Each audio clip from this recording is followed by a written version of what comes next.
Émilien, ce jeune homme de 23 ans à la prestance déjà étonnante, qui venait de lâcher une annonce qu'aucun de ses proches n'avait osé imaginer, il venait de révéler le lieu secret de son mariage. Pas n'importe quel mariage, pas n'importe quelle union, mais celui qui allait le lier, corps et âme, à la femme qu'il appelait, depuis toujours, la lumière de sa vie, Émilie. Les chuchotements avaient éclaté aussitôt. Des yeux brillants d'incompréhension, des sourcils arqués, des murmures insatiables, « As-tu bien entendu ?» Il s'est enfin décidé. Et le lieu ? Où cela peut-il être ? Une onde d'électrochoc parcourait la salle, tant la déclaration avait pris de court même les plus intimes de ses amis. Car Émilien, depuis des mois, avait gardé ce secret jalousement, refusant tout compromis, cultivant ce mystère avec une patience déconcertante. Et puis soudain, comme si le moment avait mûri en lui depuis toujours, il l'avait révélé, d'une voix vibrante, posée, mais animée d'une intensité bouleversante. Ce qui frappait d'abord, ce n'était pas tant le choix du lieu en lui-même encore inconnu de l'assemblée, suspendu dans un vertige d'attente, mais la manière dont il avait prononcé le nom d'Émilie. Un souffle, une prière, une promesse. On aurait dit qu'il sculptait chaque syllabe avec une révérence quasi sacrée, comme si ce prénom contenait, à lui seul, l'essence de sa destinée. Dans les yeux d'Émilien, il y avait cette flamme inextinguible, ce mélange de certitude et de tendresse qui ne laisse aucun doute. Émilie n'était pas simplement la fiancée, ni même l'élu de son cœur.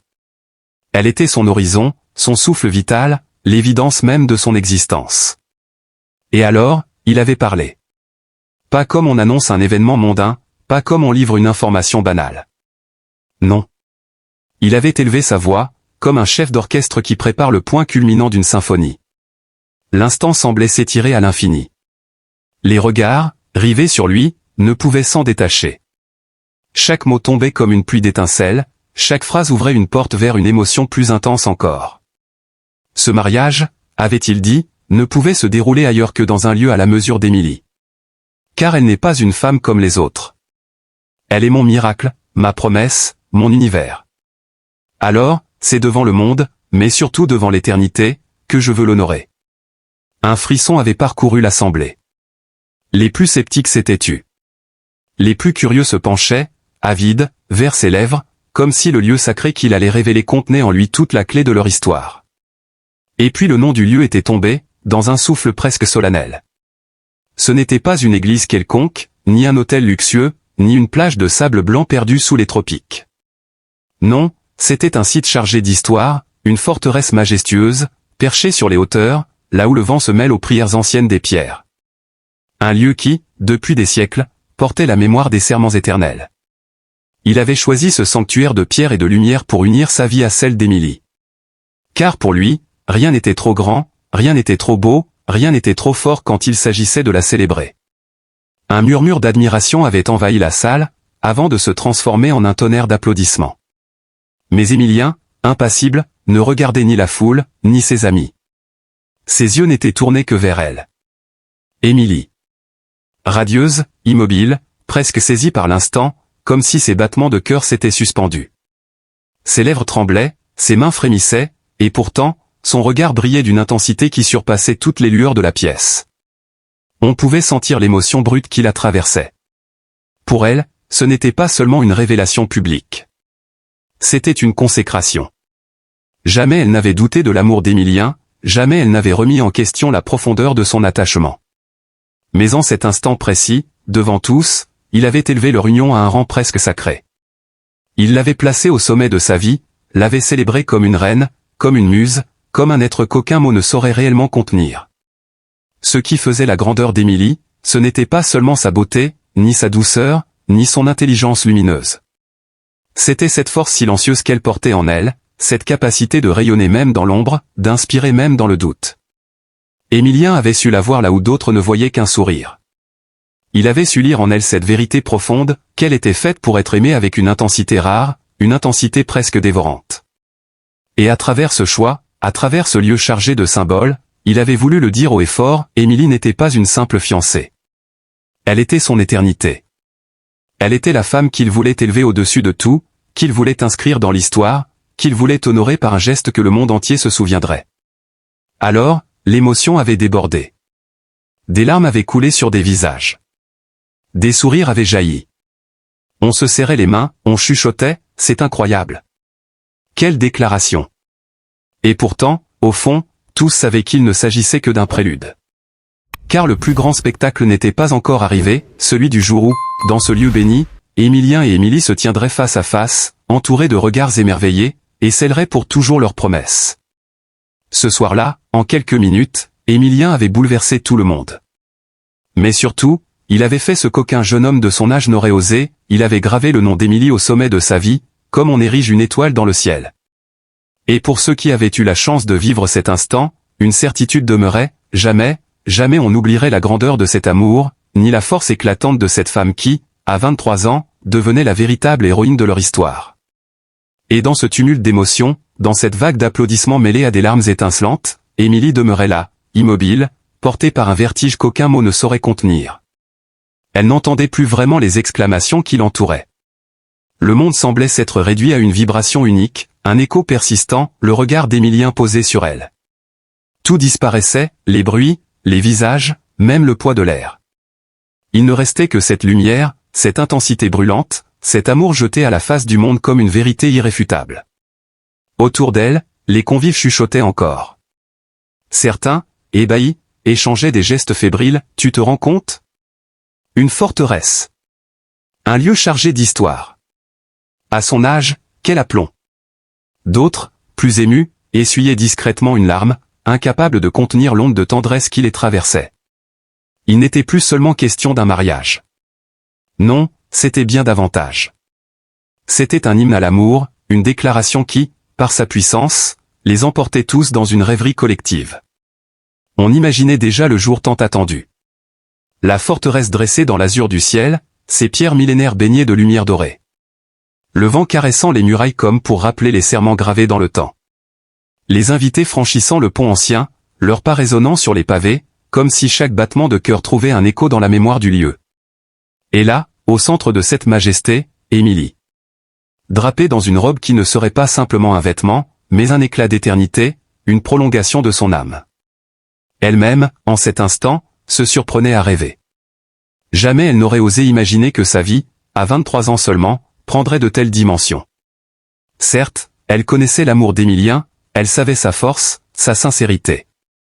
Mais le voir ainsi, debout, face à tous, lui consacrant des mots qui résonnaient comme des serments, c'était plus qu'un hommage, c'était une couronne invisible posée sur son front. Il l'élevait, il la magnifiait, il faisait d'elle le cœur battant d'une histoire dont les murs de la forteresse résonneraient à jamais. Les plus âgés, dans l'assemblée, souriaient avec une tendresse particulière. Ils se souvenaient de leur propre jeunesse, de leurs propres promesses, mais jamais encore ils n'avaient vu un amour exprimé avec une telle grandeur, une telle audace. Certains chuchotaient, ce garçon n'est pas ordinaire. Il tient en lui une noblesse rare. Mais très vite, leur regard se tournait vers Émilie, et tous comprenaient. C'était elle, l'inspiratrice. C'était elle, la muse silencieuse qui avait donné à Émilien la force d'accomplir un tel geste. Il fallait la voir, dans sa grâce naturelle, dans cette sérénité fragile mêlée d'une émotion immense. Elle ne cherchait pas la gloire, elle ne réclamait pas d'être élevée au rang de reine. Et pourtant, tout en elle inspirait ce respect, cette admiration. Sa beauté ne venait pas seulement de son sourire ni de l'éclat de ses yeux. Elle venait de cette bonté profonde, de cette délicatesse qui savait apaiser, de cette force invisible qui poussait chacun à se sentir meilleur en sa présence. Émilien le savait mieux que quiconque. C'est pour cela qu'il avait choisi ce lieu, cette forteresse indomptable. Parce qu'Émilie, malgré sa douceur, possédait une force intérieure semblable à ses pierres ancestrales, inébranlables, intemporelles. Leur mariage, au sommet de cette forteresse, serait plus qu'une union, ce serait la rencontre entre la fragilité de l'amour et la puissance de l'éternité. Alors, au milieu des applaudissements, il avait repris la parole. Sa voix, grave et vibrante, fendit à nouveau le silence. Vous comprenez maintenant pourquoi je ne pouvais rien révéler avant ce soir. Parce qu'il fallait que ce soit dit ainsi, devant vous tous, mais surtout devant elle. Et son regard, une fois de plus, s'était ancré dans celui d'Émilie. On aurait dit que le monde entier s'effaçait, qu'il n'y avait plus que deux âmes liées, prêtes à défier le temps. Un tonnerre d'applaudissements retentit de nouveau, plus fort, plus vibrant. Mais au fond, chacun savait qu'il ne s'agissait que du prélude, que l'apothéose était encore à venir. Tous attendaient ce jour béni où la forteresse s'emplirait de leurs serments, où la lumière du soleil viendrait bénir leur visage, où Émilie, sublime, marcherait vers Émilien pour unir son destin au sien. Et ce jour-là, nul doute, le monde entier retiendrait son souffle. Le silence de ma chambre, ce soir-là, avait quelque chose d'écrasant. Chaque respiration me paraissait lourde, comme si l'air lui-même se chargeait de la peine qui pesait sur ma poitrine. Depuis des mois, la famille s'effrite, se brise sous le poids des non-dits, des rancunes accumulées et des blessures jamais cicatrisées. Il n'y a plus cette chaleur qui, autrefois, emplissait la maison, seulement des éclats de voix, des soupirs fatigués et ce sentiment terrible que rien ne sera jamais comme avant. J'observe les visages aimés se détourner les uns des autres, et je me sens prisonnier d'une tristesse qui m'envahit jusqu'aux os. La santé, de son côté, n'a rien épargné. Chaque réveil s'accompagne d'une douleur sourde, diffuse, qui rappelle que le corps trahit toujours un peu plus l'élan de l'âme. J'aurais voulu être fort, solide, offrir à ceux que j'aime une présence stable, mais au lieu de cela je me consume lentement. Les médecins parlent de repos, de traitement, de patience, mais le temps semble désormais se retourner contre moi. Quand la nuit tombe, je me demande combien de jours, de mois, d'années il me reste à supporter cette fatigue écrasante qui m'arrache toute illusion de légèreté. Et pourtant, dans ce décor assombri, quelques instants viennent troubler la monotonie douloureuse. Aujourd'hui, ce fut Émilie, le regard brillant, la voix chargée d'émotion, qui m'a annoncé la nouvelle. Elle avait ce sourire tremblant qui trahissait à la fois la joie et la peur, comme si ses mots risquaient de se briser dans l'air. Elle n'a pas parlé longtemps, quelques phrases seulement, mais suffisantes pour éveiller une tempête en moi. Puis, à peine quelques minutes plus tard, ce fut Émilien qui a pris la parole. Lui, si jeune encore, à peine 23 ans, a déclaré d'une voix ferme et claire le lieu de son mariage avec son compagnon de vie. Je n'étais pas préparé. Ce moment aurait dû être éclat de bonheur, jaillissement de lumière dans une existence marquée par l'ombre. Mais au fond de moi, la douleur familiale et la fragilité de ma santé ont teinté l'annonce d'une tristesse insondable. Je me suis surpris à ressentir une distance étrange, comme si je contemplais la scène derrière une vitre invisible. Je voyais les yeux d'Émilien briller d'une fierté nouvelle, son sourire tendre quand il évoquait l'avenir, et je savais que je devrais me réjouir. Mais mon cœur, saturé de mélancolie, n'a su offrir qu'un battement hésitant. Il y a quelque chose de cruel dans le contraste entre la jeunesse d'Émilien, sa certitude flamboyante, et mon propre épuisement. Lui s'élance vers l'avenir, moi je m'enlise dans un présent accablant. La famille, déjà fracturée, me semble incapable de célébrer pleinement ce bonheur. Les tensions se lisent dans les regards, les paroles restent coincées dans les gorges. Chacun sourit, par convenance ou par devoir, mais derrière les apparences se cache cette fatigue collective qui ronge notre unité. Comme si même les annonces les plus lumineuses étaient condamnées à se perdre dans la grisaille de nos blessures. Je pense à l'enfance d'Émilien, à la douceur fragile de ses premiers pas dans ce monde. J'aurais voulu lui offrir un cadre plus solide, une famille plus soudée, un exemple plus apaisant. Au lieu de cela, il se marie dans un climat de fracture, et moi je regarde, impuissant, mon corps défaillant s'opposer à mon désir de présence. L'annonce de ce lieu de mariage, magnifique sans doute, chargé de symboles et de promesses, résonne comme une cloche lointaine que je n'ai pas la force de rejoindre. Je voudrais crier que je suis heureux pour lui, que je crois en son choix, que je veux célébrer à ses côtés cette union précoce mais sincère. Mais mes mots se meurent dans la gorge. Ce n'est pas le manque d'amour qui m'étouffe, au contraire, c'est l'excès de tendresse mêlé à la douleur, c'est cette contradiction insoutenable entre la joie des siens et la lente décomposition de ce que je suis devenu. La nuit, quand tout s'apaise autour de moi, je repense à cet instant précis. Le visage d'Émilien, radieux à 23 ans, prononçant l'endroit exact où il scellera son destin. Et moi, figé, incapable de faire taire le chagrin. Peut-être est-ce cela, au fond, le drame de ma vie, aimer profondément, désirer ardemment partager la joie, mais toujours voir mes blessures se dresser entre moi et le bonheur. Ainsi, chaque jour, je porte le poids de la famille qui s'effrite, de la santé qui se délite, et de ce paradoxe cruel, être témoin d'un avenir lumineux qui ne m'appartient plus tout à fait. Mon cœur se serre en silence, et mes larmes invisibles deviennent la seule preuve de mon attachement. L'annonce d'Émilien restera gravée en moi comme une étincelle douloureuse, rappel constant que la vie avance, même quand on se sent laissé en arrière.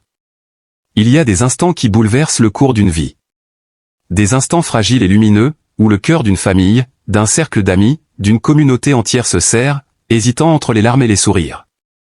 Ce soir, c'est l'un de ces moments. Émilie, d'abord, avec sa sensibilité discrète, nous a rappelé combien il est urgent de regarder l'autre avec bienveillance, de ne pas oublier que derrière chaque visage se cachent des fêlures et des rêves. Et quelques minutes plus tard, Émilien, à 23 ans seulement, a eu le courage, la force et l'élan du cœur de déclarer publiquement le lieu de son mariage avec la personne qu'il aime. À travers ce geste, il ne s'agit pas seulement d'une annonce, d'un fait divers intime, c'est un symbole. Celui d'une jeunesse qui ose aimer, qui ose croire en la sincérité des sentiments, qui ose dire au monde, voilà, je choisis, j'assume, je me lance. Et nous, spectateurs de cette confidence, nous avons la responsabilité de l'accompagner, de l'entourer de chaleur et de tendresse. Car qu'est-ce qu'un mariage, sinon l'affirmation d'une espérance partagée, d'un désir profond de construire un avenir à deux malgré les incertitudes, malgré la fragilité du temps. Aujourd'hui, plus que jamais, il nous faut nous souvenir que l'amour n'est pas une évidence banale. Dans un monde marqué par la dureté, les jugements, les déchirures familiales, les blessures de santé ou les épreuves quotidiennes, chaque éclat de sincérité mérite d'être protégé. Émilien, à 23 ans, aurait pu choisir le silence, la discrétion, la peur du regard des autres. Mais il a préféré l'ouverture, le partage. Ce choix doit résonner comme une invitation à chacun d'entre nous, apprenons à accueillir la joie des autres comme si c'était la nôtre, apprenons à transformer notre propre tristesse en soutien, notre propre fatigue en compassion. Et toi, Émilie, témoin et complice de cet instant, tu incarnes la douceur d'un rappel, nous ne devons pas détourner le regard quand quelqu'un nous tend son cœur. Nous devons apprendre à écouter, à soutenir, à consoler, mais aussi à célébrer.